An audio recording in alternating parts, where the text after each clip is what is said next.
Boa noite, queridos amigos do Centro Espírita Augusto Silva. Nessa noite de quarta-feira, em que temos a bênção e o privilégio de estarmos reunidos em nossos lares, ou no nosso local de trabalho, ou até numa estrada, numa viagem, podendo assistir um momento de estudo, que graças a Deus já voltou presencial, com todos os cuidados contra, o vírus da pandemia, mas nós já podemos ter as palestras presenciais, mas vamos continuar com o online, que tanta luz, tanto acolhimento trouxe para todos nós, no momento em que estávamos mais ainda no isolamento social. Então, muita paz, muita luz a todos que estão conectados ao YouTube do Centro Espírita Augusto Silva, nessa noite de quarta-feira, e também uma boa noite, uma boa tarde, bom dia a quem for assistir em outros momentos, né? O que a gente tem feito nas quartas-feiras? A gente estuda a carta de Paulo. Nós já estudamos a carta de Paulo aos Romanos, quando Paulo escreve aos cidadãos de Roma, e estamos agora, já tem um bom tempo, estudando a carta que Paulo escreve aos companheiros de Corinto. E aí é conhecido a carta de Paulo aos Coríntios. É a segunda carta de Paulo aos Coríntios, o capítulo 7, versículo 2. É inspirado a nossa palestra, o estudo que nós vamos fazer hoje, no capítulo 147 do livro Vinha de Luz. Vinha de Luz é um livro que segue as passagens do Evangelho, as cartas de Paulo também, Atos dos Apóstolos, e ela faz parte de uma série muito estudada, muito divulgada, de Chico Xavier e Emmanuel, né, o médium Chico, e o espírito protetor dele, mentor de sua obra, Emmanuel, e é o Vinha de Luz, o Fonte Viva, o Caminho, Verdade e Vida, e o Pão Nosso. Então, é o Vinha de Luz, o capítulo 147, que chama o título Nos Corações. A gente vai falar muito de coração, de receber o Evangelho no coração. A carta de Paulo é assim, que o Emmanuel tira bem um trechinho miudinho, né? Recebei-nos em vossos corações.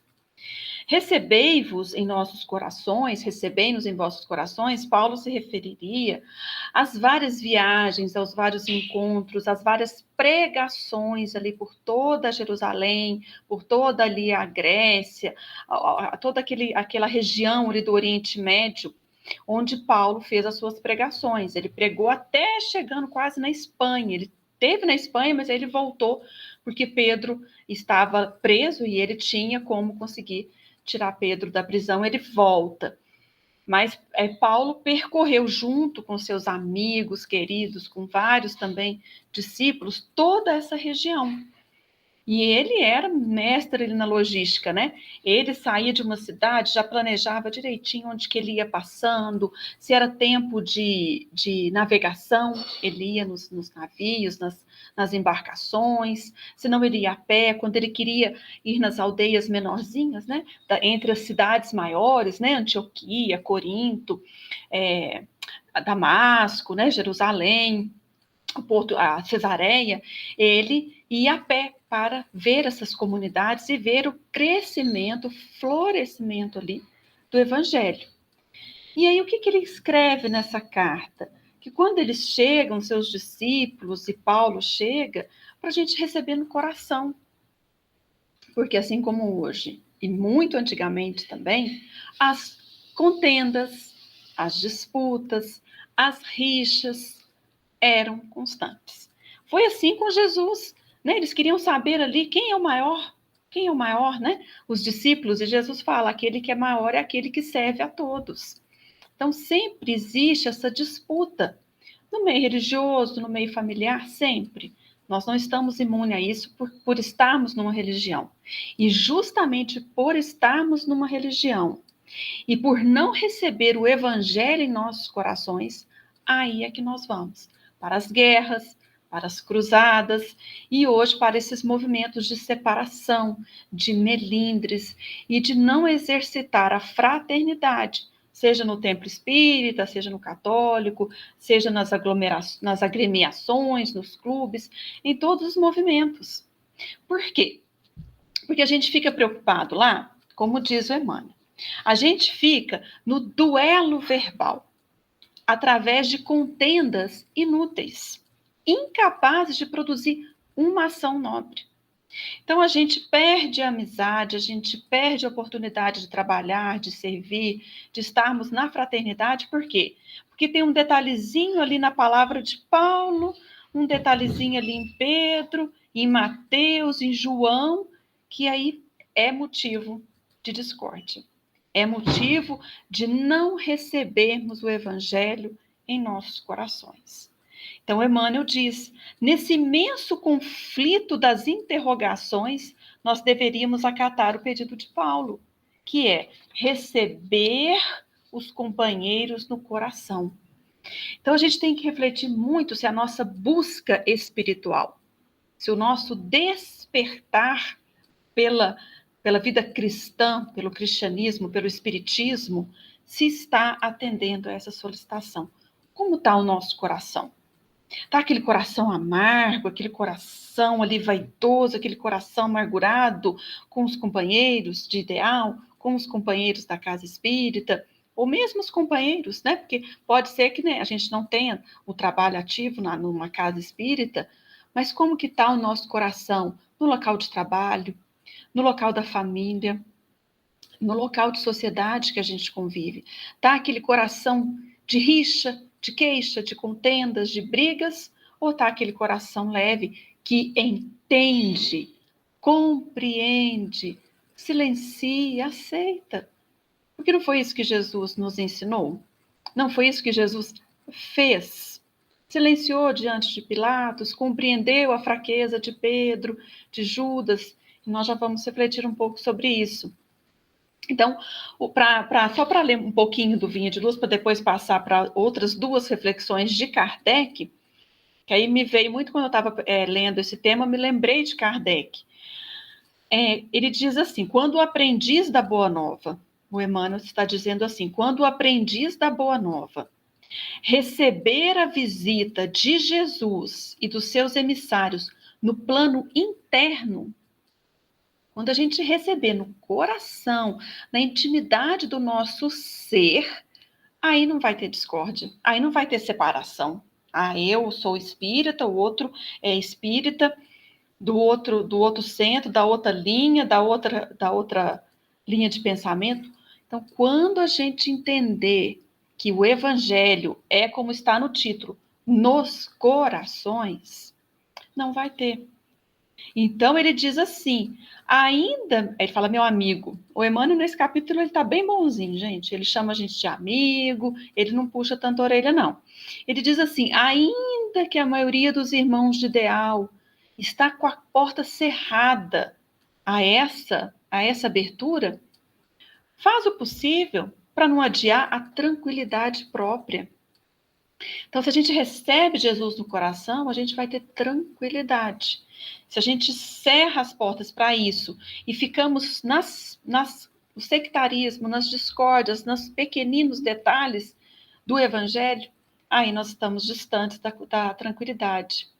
Então, ele diz para a gente, achei bonito, que ele diz que a discórdia e o sectarismo, quando a gente abre as portas dos nossos corações, a discórdia e o sectarismo desaparecem no continente sublime da fé. Olha que bonito a gente imaginar um continente, né? Imaginar algo assim que é sublime da fé, mas está contaminado pelo sectarismo e a discórdia, porque a gente não recebe o evangelho no coração. Então ele fala, registra a lição do evangelho no ádito do ser. Palavra bonita, né? No ádito do ser. O ádito é um lugar reservado. Não te descuides relegando ao mundo externo, ao sabor da maledicência, perturbação, desentendimento, quando a gente tem que receber o evangelho no ádito do ser. Olha que lindo. No lugar reservado. Aí ele diz assim, orna-te com um brilho que decorre de sua grandeza, e o céu comunicar-te-á com a terra através do teu coração. Então, não é no centro espírita, não é dentro dos templos religiosos, é no coração. Aí que bom, se o meu coração está comunicando, se o céu comunica comigo através do meu coração, que ótimo se eu estiver num movimento evangélico, num movimento espírita, num movimento que leva a palavra de Jesus, porque ali vai estar vindo através de nós a palavra do evangelho, porque eu recebi no coração. E aí, de que forma ela seja externada? Nós aqui externamos o evangelho, estudamos o evangelho através do espiritismo. Então, eu fiquei pensando assim, nós espíritas, se nós estamos recebendo o evangelho nos nossos corações. A gente estuda as cartas de Paulo, a gente estuda o evangelho, mas a gente também estuda a doutrina espírita. Então, é muito perigoso a gente criar, né, separatismo, discórdias no movimento espírita. Para isso, Allan Kardec, no começo da codificação, ele cria um termo, uma palavra nova, que é a palavra espírita. Então, quando a gente diz, eu sou espírita, mas eu sou espírita kardecista. Então, dá um ar assim, né, que eu já estou querendo separar, é essa separação. É isso que o Paulo de Tarso, nessa mensagem, vem nos dizer, para a gente não separar. Então, o espírita kardecista é uma redundância. Não existe isso, porque espírita é o início do livro dos espíritos. Quando Allan Kardec diz que para coisas novas é preciso termos novos. Então, o espírita é aquele que segue, que estuda, que pratica a doutrina espírita. Nós espíritas somos espiritualistas, mas nem todo espiritualista é espírita. Então, é muito cuidado de nossa parte de preservarmos, né, a doutrina, de não ficarmos com separações, com animosidades e não receber o evangelho e o espiritismo nos corações. E Allan Kardec, ele vai designar os 4 tipos de espíritas. Ele faz isso no livro dos médiuns.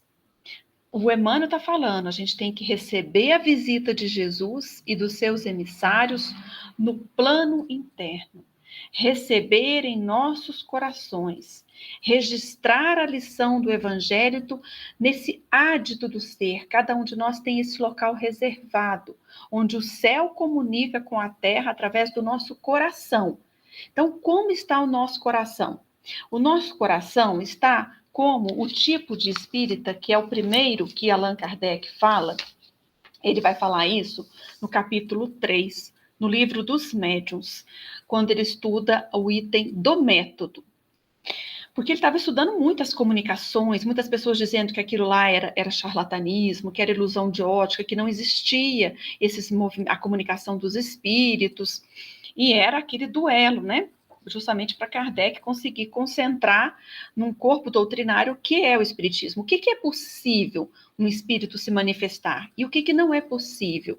Existe uma lei de comunicação da espiritualidade, dos espíritos. Existe, né, as leis da comunicação espírita, existe todo um estudo da ciência espírita. Quem fica só nessa lei, só na ciência, se fosse hoje só querendo receber cartas psicografadas, só querendo participar de reuniões mediúnicas, só querendo ver espíritos, é o que Kardec chama do espírita experimentador. Não recebeu o evangelho, o espiritismo no coração. Por quê? Porque ele crê pura e simplesmente nas manifestações. Para ele, o espiritismo é uma ciência de observação, fatos mais ou menos curiosos. Aí Allan Kardec chama esses espíritas de experimentadores. Querem, né, aquela curiosidade. Eles querem ver se o espírito vai manifestar ou não, se o espírito vai me mandar uma mensagem ou não, se ele vai falar, né, como para a gente brincar um pouquinho na palestra, se eu vou casar ou comprar uma bicicleta. A gente quer que os espíritos ali, né, nos indiquem o que fazer. Então, a gente está só como espíritas experimentadores. O segundo tipo é o espírita imperfeito. Muito cuidado para ver que a gente ainda não está nessa categoria e não estamos recebendo o Evangelho e o Espiritismo em nossos corações. Como que é o espírita imperfeito? Os que no Espiritismo veem mais do que fatos, mas eles compreendem a parte filosófica, admiram a moral, mas não praticam. Insignificante ou nula é a influência que eles exercem nos caracteres. A gente não muda os nossos hábitos, a gente não priva de um gozo que fosse. Gozo, uma coisa que você quer, não, isso eu não vou fazer, ir para o centro essa hora da tarde, não, tolerar aquelas pessoas difíceis lá no centro, não. E nas nossas atividades, no nosso dia a dia, é o que Kardec dá o exemplo. O avarento continua sendo avarento. O orgulhoso continua cheio de si. O invejoso e o ocioso sempre hostis. Considera a caridade cristã uma bela máxima, mas não pratica. Então você não mudou o espiritismo. Você não mudou com o espiritismo. Eu lembro que a Silvana, né, falava muito isso nos seminários com a gente. Quando que a gente entrou no espiritismo? Ela fazia muito essa dinâmica com os jovens, né? E nos seminários, a gente fala, tem 20 anos que eu sou espírita, mas quanto que o espiritismo entrou em você? É diferente de você entrar no centro espírita, mas quando que o espiritismo entrou em você? E aí realmente você começa a ser uma nova pessoa. É igual Paulo de Tarso diz, aquele que está em Cristo, nova criatura é. As coisas velhas se passaram, eis que tudo se faz novo. Aí nós vamos chegar na terceira categoria de espíritas, que aí eu acredito que esse seja o espírita que recebe no coração, que se casa com essa passagem de Paulo aos Coríntios, que recebeu no coração. Não se contentam em admirar a moral espírita, que a praticam e lhe aceitam todas as consequências. Estão convencidos de que a existência terrena é uma prova passageira. Tratam de aproveitar os breves instantes que nós estamos na Terra para progredir. Esforçam-se para fazer o bem e coibir os maus pendores. Então, essa categoria de espírita, que é o que nós temos que buscar ser, que Kardec chama de espírita cristão. Olha que bonito. É o espírita cristão. Admira o evangelho e pratica. Mas não é espírito bom, perfeito. Olha o que ele diz. A gente se esforça para fazer o bem e domar os maus pendores. Então, nós não vamos começar a virar santo de um dia para o outro, e nem é essa a proposta do evangelho. A proposta do evangelho é a cada dia basta o seu mal. Mas a cada dia eu tenho que refrear a minha língua, eu tenho que ter mais bom ânimo, eu tenho que estender mais a mão, eu tenho que ouvir mais e falar menos. Então, é um exercício diário, não é virar santo de um dia para o outro. Mas a gente tem que alimentar a nossa boa parte, porque nós temos muitas coisas boas, nós temos muita luz, brilha a vossa luz, então a gente tem que fazer esse bem, aquilo que a gente já tem de material bom, e temos que coibir os maus pendores. Então, não somos santos, nem melhores, nem superiores, mas a gente se enquadra na categoria de espíritas cristãos, de verdadeiros espíritas, quando a caridade é a nossa regra de proceder, quando a gente realmente modifica a nossa vida. E tem um quarto tipo de espírita, que são os espíritas exaltados. A espécie humana seria perfeita se sempre tomasse o lado bom das coisas. Em tudo, o exagero é prejudicial. Em espiritismo infunde confiança demasiado cega e frequentemente pueril no tocante ao mundo invisível. Então é aquela pessoa que aceita tudo que qualquer espírita falar, vai acreditar. Hoje, né, se fosse hoje, Kardec ia falar, vai acreditar em todas as mensagens de WhatsApp, de grupos, dizendo que vai ter uma vacina, né? Do Bezerra de Menezes, passando tal hora da noite, você deixa seu braço de fora, porque vai passar uma vacina. E você acredita e compartilha, porque você é um espírito exaltado. Atira a primeira pedra qualquer um de nós que nunca às vezes acreditou, porque às vezes a gente não estuda, não acalma o coração e não pratica no lar, nas pequenas coisas. E a gente quer convencer todo mundo a virar espírita, a gente quer ser exaltado, Então, ele fala que isso é um tipo de espírita, de adepto, mais nocivo do que útil à causa do espiritismo. Porque Kardec está falando, gente, num tempo em que não existia a doutrina, né? Ele estava, né? O espiritismo estava começando aqui, é 1861, o Livro dos Espíritos veio em 1857, então estava se formando os centros espíritas, as sociedades parisienses de estudos, e hoje nós temos aí centros espíritas, né? Abençoados na nossa cidade, quantos centros, né? Então, ele falou que isso era muito ruim.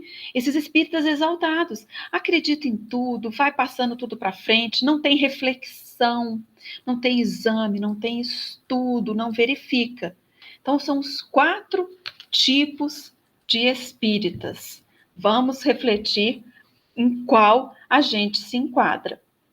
E aí, eu lembrei, quando eu fiquei pensando nisso, que eu falei, né, nós vamos refletir se nós estamos recebendo como espíritas, né, no nosso coração e nos tornando pessoas melhores.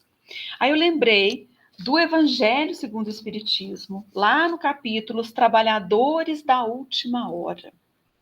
Quando a mensagem do Espírito Erasto, vou até ver aqui a data, em Paris, 1863, quando é uma mensagem linda, depois vocês leiam, é o item 4, Missão dos Espíritas.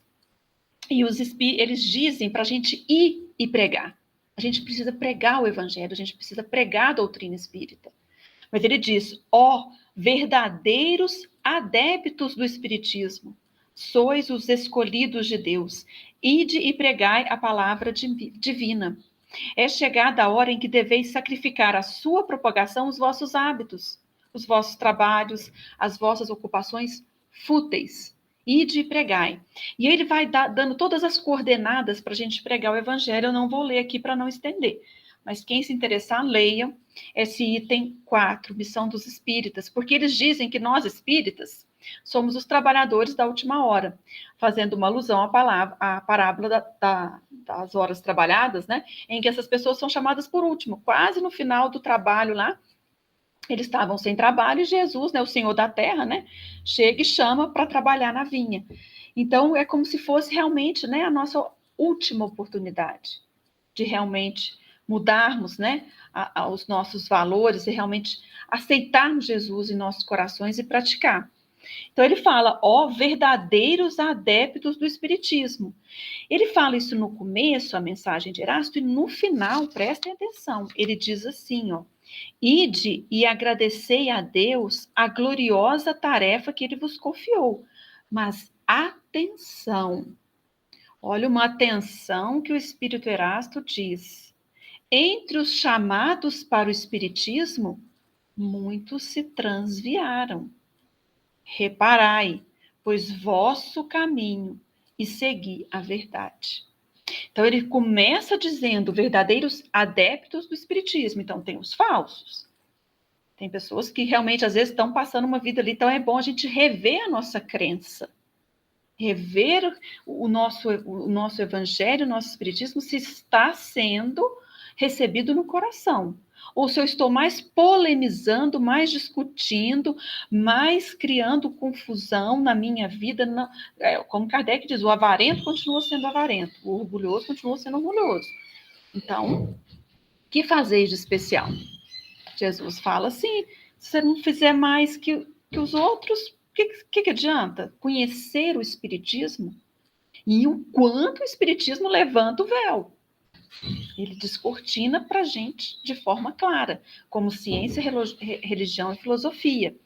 E aí, que aí Kardec falou, não vou deixar isso aqui sem perguntar, não, porque ele fala assim, atenção, muitos se transviaram, aí ele pergunta, se entre os chamados para o Espiritismo, muitos se transviaram, que a gente acha que pergunta e resposta é só no Livro dos Espíritos, mas tem uma pergunta e resposta muito importante para nós, ó.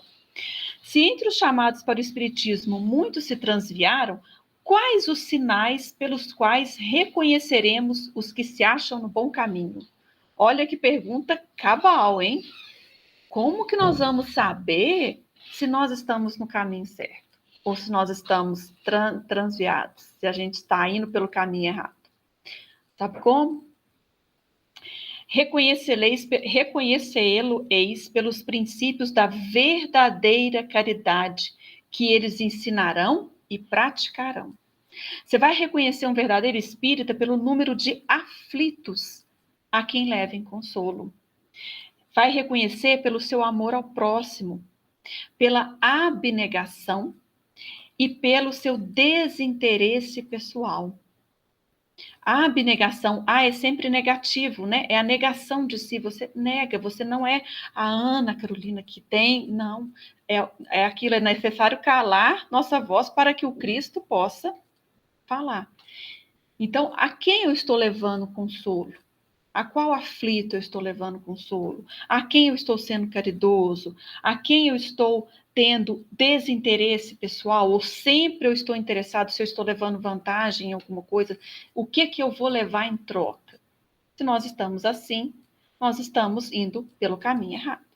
Então, a gente reconhece o verdadeiro espírita pelo número de aflitos a quem ele leva consolo, pelo seu amor ao próximo, pela sua abnegação, pelo seu desinteresse pessoal, pelo triunfo de seus princípios, e aí ele vai continuando aqui e nos explicando como que a gente não se desvia, ok? Então era isso que eu queria trazer para a gente refletir, para a gente receber o evangelho nos nossos corações. Mas não tem como a gente não lembrar, né? Que às vezes a gente poderia pensar assim, né? Eu estou falando aqui, vocês estão escutando a palestra, e às vezes a gente fala assim, nossa, mas como que a gente vai estar com o nosso coração tranquilo, sereno, no meio de guerras, de pandemias, dificuldades financeiras, aflitivas, emocionais, tantos problemas? Como que a gente vai acalmar o nosso coração para que o evangelho possa falar?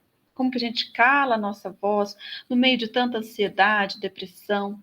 Então, a gente vai encerrar com uma passagem muito bonita do Palavras de Vida Eterna, e muito querido é o Centro Espírita Augusto Silva, que está todo domingo de manhã com um trabalho maravilhoso de estudo dessa obra.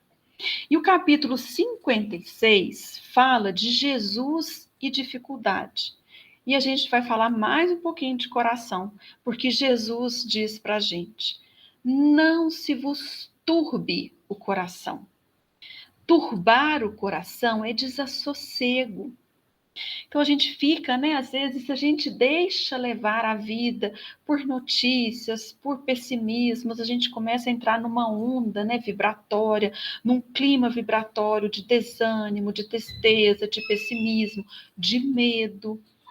Então vamos lembrar, vamos voltar e mentalizar o momento em que Jesus nos diz essa passagem, que está em João, no capítulo 14, versículo 27.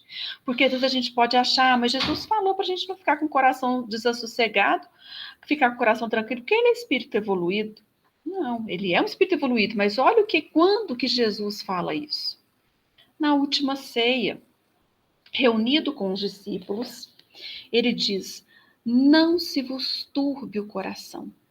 Então, todos nós que estamos escutando essa palestra, que estamos com o nosso coração atormentado, desassossegado, busquemos em Jesus essa calma, essa paz e essa confiança. Porque é isso que Jesus quer dizer nessa passagem. Jesus nunca prometeu aos discípulos qualquer isenção de dificuldades. Tanto é que ele ora para os discípulos na última ceia. Ele faz a oração pelos discípulos. Mas com frequência, sempre Jesus falava, e ele fala esse momento em nossos lares, em nossos corações, nos convidando a ter um coração confiante. Ele está falando isso, ele está falando de esperança, de amor, ele assevera com firmeza, não se turbe o vosso coração, nem se atemorize. Ele pacifica o ânimo dos companheiros que estavam com medo entre quatro paredes, mas Jesus sabia que ao redor dessas quatro paredes todo um cenário o aguardava de aflições, de traições. Jesus está entre quatro paredes, naquele quadro famoso de Leonardo da Vinci, avisando para os discípulos, acalmando, dando esperança. Não se turbe o vosso coração, nem se atemorize. Mas o que esperava Jesus lá fora? Judas, os sacerdotes, todo o sinédrio, toda uma população que estava sendo excitada por perseguidores desencarnados, os cérebros dos guardas que o detinham no cárcere, era tanto ódio gratuito, todos regurgitavam ali, querendo o suplício, querendo a via crucis de Jesus. Às vezes nós achamos que a nossa vida está difícil, está complicada, está desassossegada, e olha que exemplo que Jesus nos dá. Ele ceia com os seus discípulos, ora por eles, né? Lava os pés. Aí nós ficaríamos aqui até tarde falando da beleza da última ceia. Mas vibremos nessa palavra de Jesus. Não se vos turbe o coração. Porque Jesus não desconhecia a conspiração das trevas. Nós estamos aqui e não sabemos, né? O que nos aguarda. Mas é preciso ter um coração confiante e seguir os passos de Jesus, porque o que ele faz depois que ele ora e ceia com os discípulos? Ele vai para o horto e faz a sua oração. Então, a oração é, assim, alimento da alma. A oração para o nosso coração estar confiante e esperançoso. Então, ele para além da oração, ele confia-se aos testemunhos supremos, ele não foge à luta. Então, não procures fugir à luta, porque a luta é que afere o valor. A luta é que afere o valor. É na luta que nós vamos ver o valor nosso. Então, aferição de valor é na luta. É aquilo que você combateu o bom combate. Então, ele encerra a palavra de vida eterna dizendo: aceita os desafios da senda como quem se reconhece chamado a batalhar pela vitória do bem, com a obrigação permanente de extinguir o mal. Viram como que casa direitinho com Kardec lá? O tipo de espírita cristão que faz o bem e doma os maus pendores. Então, é extinguir o mal que está em nós e trabalhar pela vitória do bem. Lembra-te de que o Mestre a ninguém prometeu avenidas de sonhos e horizontes azuis na terra, mas convicto de que a tempestade das contradições humanas não poupariam a ele e não poupa a nós, não poupa a nós. Nós estamos no mundo de provas e expiações, nós estamos no mundo em que estamos, né, sujeitos às intempéries aqui do planeta. O que nós temos que fazer? Colocar em nosso coração e na nossa mente a palavra de Jesus. Não se vos turbe o coração. Então, que essa mensagem acalme o coração de quem está conosco, das pessoas que estão nos seus lares, envolvendo aí a todos em bênçãos de luz, de paz, a bênção de Dr. Augusto Silva e seus emissários, para que possamos ter uma noite abençoada de paz, em nome de Jesus, e com o coração confiante, leve, e que esse coração, através dele, as nossas mãos possam produzir o bem e externar o Evangelho, hoje e sempre. Que assim seja. Uma boa noite a todos.